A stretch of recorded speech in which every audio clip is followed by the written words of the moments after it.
गंगातरंगरमणीय जटाकलापम् गौरी निरंतर विभूषित वामभागम् नारायण प्रियमनंगमदापहारम् वाराणसीपुरपतिं भज विश्वनाथम्।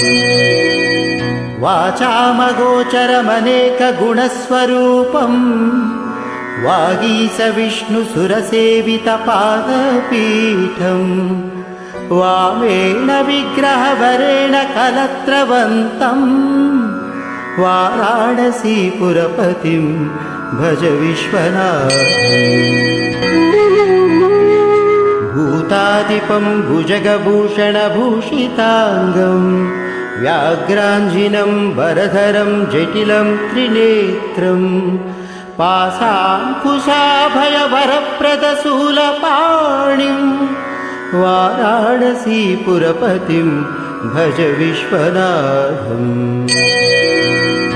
सीतांशुशोभितकिरीटविराजमानम् पाले क्षणानलविशोषितपञ्चबाणम् नागाधिपारचितबासुरकर्णपूरम् वाराणसीपुरपतिं भज विश्वनाथम्। पञ्चाननं दुरितमत्तमतङ्गजानां नागान्तकं धनुजपुङ्गवपन्दगानां दावानलं मरणशोकजराटवीनां वाराणसीपुरपतिं भज विश्वनाथम्। तेजोमयं सगुणनिर्गुणमद्वितीयम् आनन्दकन्दमपराजितमप्रमेयम् नागात्मकं सकलनिष्कळमात्मरूपम् वाराणसीपुरपतिं भज विश्वनाथम्।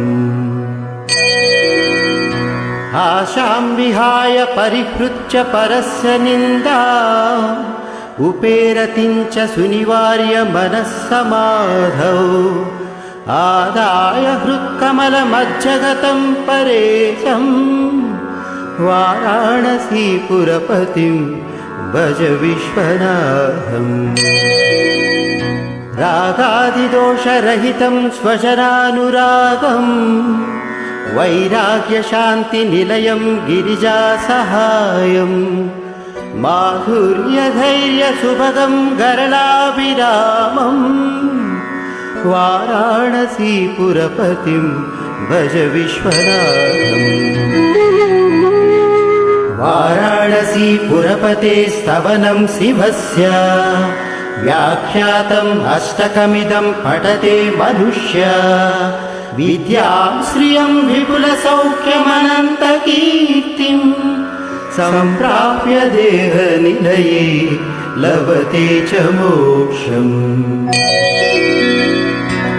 विश्वनाथाष्टकमिदं पुण्यं यः पठे शिवसन्निधौ शिवलोकमवाप्नोति शिवेन सह मोदते।